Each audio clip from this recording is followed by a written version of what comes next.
மீனராசி உங்களை ஊதாசீனப்படுத்தியவர்களுக்கு இந்த இயற்கை கொடுக்க போகும் தண்டனை என்ன? நாம் ஒருத்தரை உயிருக்கு உயிராக நேசிச்சிருப்போம். அவங்களுக்காக நம்ம நேரத்தை, தூக்கத்தை, ஏன் நம்ம சுயமரியாதையை கூட விட்டு கொடுத்து பல விஷயங்களை செஞ்சுருப்போங்க. ஆனால் ஒரு சின்ன காரணத்துக்காகவோ இல்லைன்னா எந்த காரணமுமே இல்லாமலோ அவங்க நம்மளை ரொம்ப சுலபமாக விட்டுட்டு போயிருப்பாங்க இல்லையா? அப்படி போனவங்க அடுத்த சில நாட்களிலேயே அவங்களோட புது உலகத்தில் ரொம்ப சந்தோஷமாக சிரித்து பேசிட்டு இருக்கிறத நாம் பார்ப்போங்க. அவங்களோட சமூக வலைதளங்களில் புது நண்பர்களோட அவங்க கொண்டாடுறத பார்க்கும்போது நம்ம மனசுக்குள்ளே ஒரு மிகப்பெரிய வலி உருவாகுங்க. இது காமனான விஷயந்தான். யாராக இருந்தாலும் இது நடக்கும். அந்த வலி மெதுவாக ஒரு கேள்வியாக மாறும்.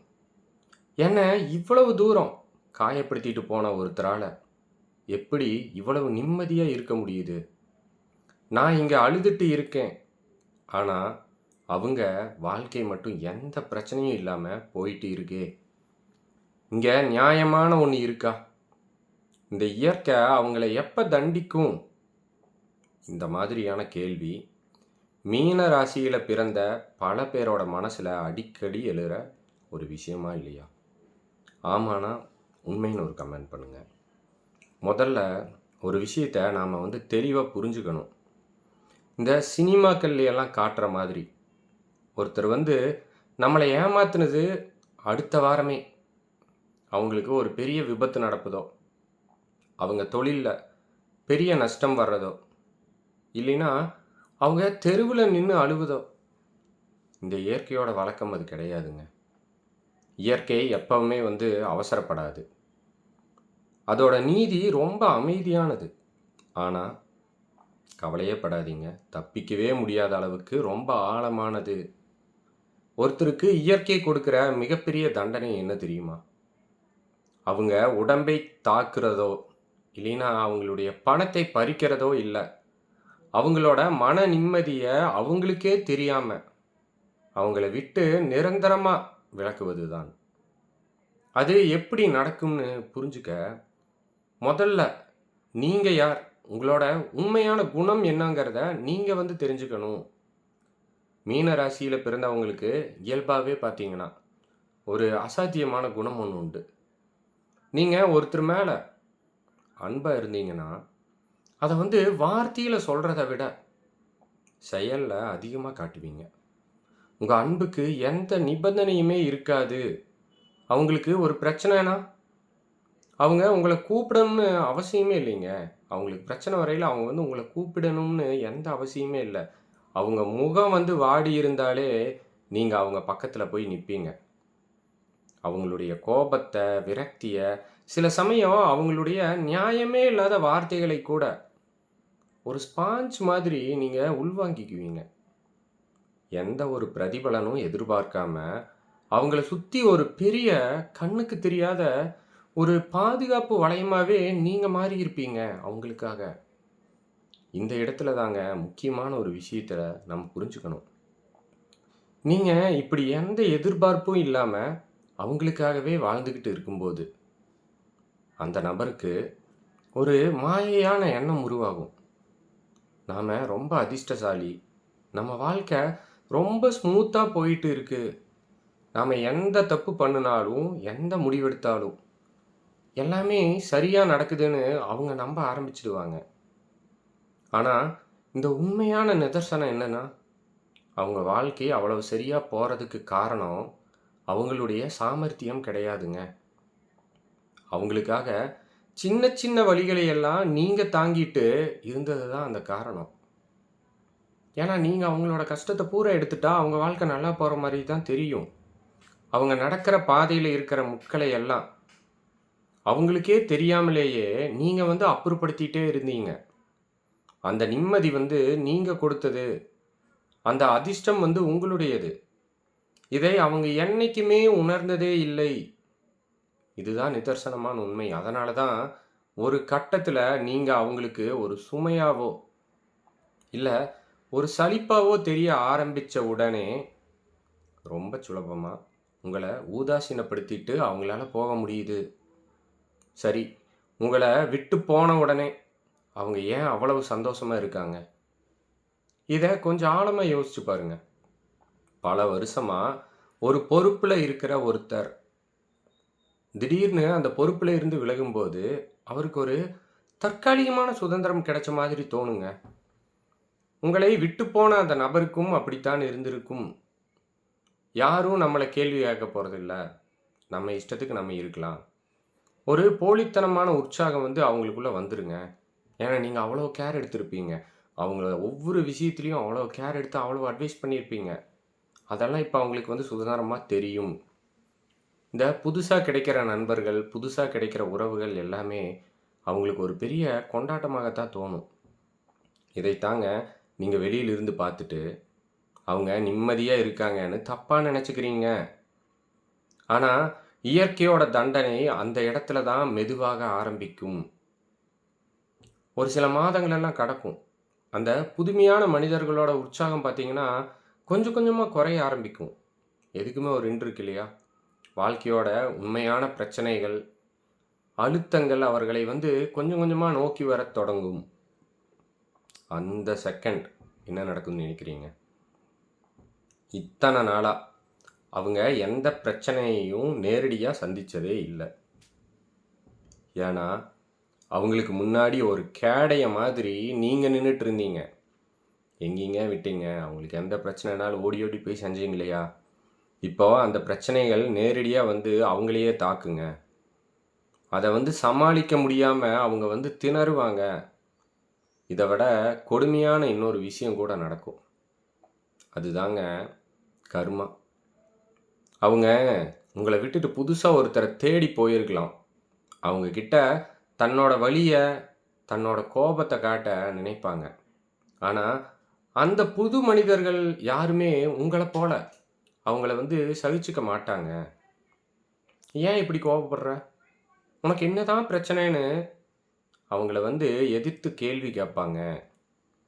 உங்கள மாரி கனிவா அவங்க கிட்ட யாரும் இருந்திருக்க மாட்டாங்க. அப்படி அந்த ஒரு சிச்சுவேஷன்ல அந்த நிமிஷத்துல உங்கள விட்டு போன அந்த நபரோட மனசுல ஒரு சின்ன பொறி தட்டும். நான் இப்படி எந்த காரணமும் இல்லாம கோபப்படும்போது, எந்த விதமான கேள்வியும் கேட்காம என்ன அமைதியா உட்கார வச்சு பேசின ஒருத்தர் இருந்தாரு. அவர் இப்ப இல்லையேன்னு அவங்க மனசு உங்கள தேட ஆரம்பிக்கும். அது சின்ன சின்ன விஷயமா இருக்கலாங்க. அவங்களுக்கு பிடிச்ச சாப்பாட்ட அவங்க கேட்காமலேயே செஞ்சு குடுக்கிறதா இருக்கலாம். அவங்க சோர்வா இருக்கும்போது, அவங்க முகத்தை பார்த்தே புரிஞ்சுகிட்டு, அவங்கள சீண்டாம அமைதியா இருக்கிறதா கூட இருக்கலாங்க. இந்த மாதிரியான உள்ளுணர்வு சார்ந்த அன்பை அவங்க இனிமேல் சந்திக்கப் போற எந்த மனிதர்களிடமுமே பார்க்கவே முடியாது. ஒவ்வொரு முறையும் அவங்க மற்றவர்கள் கிட்ட தன்னைய புரிய வைக்க போராடும் போதெல்லாம், உங்க ஞாபகம் அவங்கள அப்படியே ரொம்ப பாதிக்குங்க. நாமளே நம்ம கையால ஒரு வைரம் மாதிரி இருந்த ஒரு உறவ தொலைச்சுட்டோமே! எப்படிங்க? வைரம் மாரி இருந்த ஒரு உறவ தொலைச்சுட்டோமே! வெறும் கூழாங்கற்கள பொறுக்க போயி, நம்ம வாழ்க்கையோட நிம்மதிய நாமளே அழிச்சுட்டோமேங்கிற ஒரு குற்ற உணர்ச்சி அவங்களுக்குள்ள மெதுவா வளர ஆரம்பிக்கும். இந்த குற்ற உணர்ச்சி இருக்கு பாருங்க, இது ரொம்ப கொடூரமானதுங்க. வெளியில வேணா சிரிச்சு பேசலாம். 4 பேரோட ஃபோட்டோ எடுத்து போடலாங்க சோசியல் மீடியால. ஆனா, தனியா ஒரு அறையில உட்காந்து தூங்குறதுக்காக கண்கள மூடும்போது, இந்த உண்மை அவங்கள உறுத்திக்கிட்டே இருக்கும். ஒரு கட்டத்தில அவங்க உங்கள ஊதாசீனப்படுத்தினத நெனச்சு, அவங்களே தங்கள வெறுக்க ஆரம்பிப்பாங்க. இதுதான் இயற்கையா அவங்களுக்கு கொடுக்கிற உண்மையான தண்டனை. எவ்வளோ பெரிய தண்டனை பாருங்க. நெறைய பேர் இருக்காங்க. எல்லார் லைஃப்லயும் இருக்கு. கண்டிப்பா இது எல்லாரும் ஃபீல் பண்ணியிருப்பீங்க. ஃபீல் பண்ணியிருந்தா ஆமான்னு கமெண்ட் பண்ணுங்க. வானத்திலிருந்து எந்த விதமான ஒரு இடியும் அவங்க மேல விழாதுங்க. மாறாக உங்களின் நிரந்தரமான இன்மை, அதுதான் அவங்களுக்கான மிகப்பெரிய இடி. உங்களுடைய அன்பும், பாசமும் அப்ப அவங்களுக்கு புரியும். இத்தன நாளா உங்க மூலமா அவங்களுக்கு கிடைச்ச இந்த அதிர்ஷ்டம், அந்த பாதுகாப்பு எல்லாமே உங்களை விலக்கிய அடுத்த கணமே அவங்கள விட்டு போயிருக்குங்க. ஆனால் அந்த வெற்றிடத்தோட வலியை உணர்றதுக்கு அவங்களுக்கு கொஞ்சம் காலம் தேவைப்படும். உடனே எல்லாம் நடந்துராது. எல்லாத்துக்குமே ஒரு காலம் தேவைப்படும். அந்த மாதிரி தான் இதுக்கு ஒரு காலம் தேவைப்படும். ஒரு பெரிய மரத்த வந்து நாம வெட்டுறோம்னு வச்சுக்கங்க. எவ்வளோ சீக்கிரம் ஆயிரும். உடனே வெட்டிருவோம். வெட்டுன அன்னைக்கே அந்த நிலம் பார்த்தீங்கன்னா, வெயில்ல காஞ்சு போயிடாதுங்க. மண்ணுல இருக்கிற ஈரப்பதம் கொஞ்ச நாளைக்கு தாக்கு பிடிக்கும். ஆனா, கோடைக்காலம்லாம் வந்து இந்த வெயில் சுட்டெரிக்கும்போது, மழை அடிச்சு ஊத்தும்போது, அந்த மரத்தோட நிழலும், பாதுகாப்பும் எவ்வளவு முக்கியம்னு அப்போது தாங்க புரியும். அதே மாதிரி தான் வாழ்க்கை அவங்களுக்கு ஒரு சின்ன சறுக்கலை கொடுக்கும்போது, உங்களோட உண்மையான மதிப்பு என்னங்கிறத இயற்கை அவங்களுக்கு ரொம்ப கடுமையா உணர்த்தும். சரி, இப்போ உங்கள பத்தி பேசுவோங்க. அவங்களுக்கு இயற்கை கொடுக்க போற தண்டனைய நீங்க வேடிக்கை பார்க்க முடியுமா? ஏன்னா, அவங்க கஷ்டப்படுறத பார்த்து நீங்க என்ன சந்தோஷப்பட முடியுமா? மனசாட்சிய தொட்டு சொல்லுங்க. நிச்சயமா இல்ல. ஏன்னா, மீன ராசியில பிறந்த உங்களோட அடிப்படை குணமே என்னங்க? உங்களுடைய அடிப்படை குணமே வந்து பார்த்தீங்கன்னா, மனிதாபிமானம் தான். உங்கள வந்து அடுத்தவங்க எவ்வளவுதான் காயப்படுத்தினாலும், உங்களுக்கு புடிச்சவங்க, அவங்க ரொம்ப கஷ்டப்படுறாங்கன்னு தெரிஞ்சா, உங்க மனசு திரும்பவும் அவங்களுக்காக இரக்கப்படத்தான் செய்யும். பாவம். அவங்களுக்கு இந்த நிலைமை வந்திருக்க கூடாதுன்னு நீங்க வந்து கண்டிப்பா நெனைப்பீங்க. அதனால தான் சொல்றேன், அவங்க எப்ப வீழ்வாங்க, எப்ப அவங்க அலறத நம்ம கண்ணால பார்ப்போம்னு நீங்க வந்து காத்துட்டு இருக்கக்கூடாது. அப்படி நீங்க காத்துட்டு இருந்தீங்கன்னா, உங்கள அறியாமலேயே அந்த நபருக்கு நீங்க இன்னும் உங்க வாழ்க்கையில இடம் கொடுத்துட்டு இருக்கீங்கன்னு அர்த்தம். உங்களுக்கான விடுதலை எங்க ஆரம்பிக்குது தெரியுமா? உங்களுடைய உண்மையான விடுதலை. நான் வந்து என் தரப்புல இருந்து 100% உண்மையாக இருந்தேன். என்னோட அன்ப நான் முழுமையாக குடுத்தேன். அத தக்க வைக்க தெரியாதது வந்து என்னோட பிரச்சனை இல்லையே! அது என்னது அப்ப? நியாயமா பார்த்தா, அந்த அன்ப வந்து அவங்கனால பெற்று கரெக்ட்டா வச்சுக்க முடியலைன்னா, அது அவங்களுடைய துரதிர்ஷ்டம். உங்க மிஸ்டேக் இல்ல. இதுல வந்து நான் இழப்பதற்கு எதுவுமே இல்லை. நிஜமான இழப்பு யாருக்கு? அவங்களுக்கு தான். அப்படிங்கிற அந்த ஆழமான உண்மைய நீங்க முழுமையா உணரும்போது தான், உங்களுக்கான உண்மையான நிம்மதி கிடைக்கும். நீங்கலாம் ரொம்ப நல்லவங்க. கவலையே படாதீங்க. இனிமேல் அவங்களோட சமூக வலைதளங்கள பார்த்து, அவங்க சந்தோஷமா இருக்காங்கன்னு செக் பண்றத நிறுத்திடுங்க. அவங்கள பத்தின நினைவுகளை சுமந்துட்டு அப்படியே திரியாதீங்க. தேவையே இல்ல. உங்களுடைய அன்புக்கு, நீங்க கொடுத்த அந்த பாதுகாப்பு உணர்வுக்கு, இந்த உலகத்தில வந்து ரொம்ப மிகப்பெரிய மதிப்பு இருக்குங்க. அத வந்து ஊதாசீனப்படுத்தியவர்களுக்காக உங்களுடைய அந்த பாசமான கண்ணீர் சிந்துவத இன்னைக்கே நிறுத்திடுங்க. உங்கள் மதிப்பை உணர்ந்த, உங்களை முழுமையாக நேசிக்கக்கூடிய ஒரு புதிய உலகத்தை நோக்கி நீங்க நகருங்கள். நீங்க திரும்பி பார்க்காமல், எந்த விதமான பழிவாங்கும் எண்ணமும் இல்லாமல், உங்கள் பாதையில் கம்பீரமாக அடுத்த அடியை எடுத்து வைப்பது தான், உங்களை காயப்படுத்தியவர்களுக்கு இயற்கை கொடுக்கப் போகும் தண்டனையின் முதல் புள்ளி. உங்களுக்கான நியாயத்தை இயற்கை எப்போதோ எழுதி விட்டதுங்க. எழுத தொடங்கி கூட விட்டுருச்சு. அது அமைதியா பார்த்தீங்கன்னா, அதோட வேலைய பார்க்கும். நீங்க வந்து அமைதியா உங்க வாழ்க்கையை நோக்கி பயணிக்கத் தொடங்குங்க. மக்களே, இது வந்து நான் ஒரு கண்ணனுக்காகலாம் பேச கிடையாது. இப்ப நான் சொன்ன மாரி எத்தனையோ பேர் பார்த்தீங்கன்னா, ஒவ்வொருத்தர் மேலயும் உங்கனால சகிக்க முடியாத அளவுக்கு அன்பு வச்சிருப்பீங்க. ஆனா, ஒரு கட்டத்துல எல்லாம் உங்கள விட்டுட்டு தான் போயிருப்பாங்க. எல்லாத்துக்கும் நடக்குன்னு நான் சொல்லல. நெறைய பேத்துக்கு நடந்திருக்கலாம். ஆனா, அந்த மாரி நடந்திருக்கையில, இதுல நான் சொன்ன மாரியே நெறைய பேர் இந்த மிஸ்டேக் பண்ணிட்டு இருக்கீங்க. அவங்களுடைய சோசியல் மீடியாவ நீங்க பார்ப்பீங்க. மேபி அவங்க உங்க நெருங்குனவங்களா இருந்தா பார்க்க ஒரு சான்ஸ் கிடைச்சதுன்னா நீங்க பார்த்துருப்பீங்க. நான் இவ்வளோ அன்பா இருந்தேனே, என்னை விட்டுட்டு போயிட்டு இவங்க இவ்வளோ ஹேப்பியா இருக்காங்களேன்ட்டு. பட் உண்மை அது கிடையாது. காலம் எல்லாத்துக்கும் விடை தரும். காலம் அதை அவர்களுக்கு உணர்த்தும்.